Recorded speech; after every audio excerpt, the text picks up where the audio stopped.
ഒരിക്കൽ ഒരു പരുന്തിന്റെ കഴുത്തിൽ ഒരു പാമ്പ് ചുറ്റി.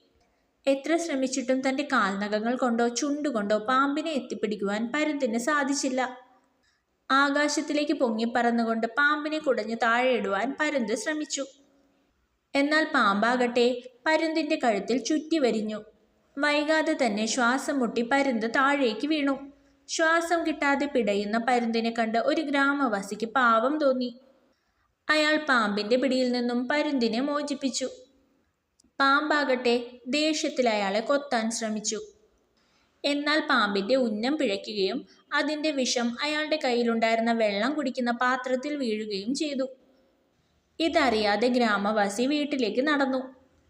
പോകുന്ന വഴിയിൽ ദാഹിച്ചപ്പോൾ അയാൾ തന്റെ വെള്ളപാത്രമെടുത്ത് വെള്ളം കുടിക്കുവാൻ ഒരുങ്ങി. പെട്ടെന്നൊരു ചിറകടി ശബ്ദത്തോടെ പരുന്ത് അയാളുടെ അടുത്തേക്ക് പറന്നു വന്നു. അവൻ ഗ്രാമവാസിയുടെ വെള്ളപാത്രവും റാഞ്ചിക്കൊണ്ട് ദൂരേക്ക് പറന്നകന്നു. അങ്ങനെ തന്റെ ജീവൻ രക്ഷിച്ച ഗ്രാമവാസിയുടെ ജീവൻ പരുന്തും രക്ഷിച്ചു.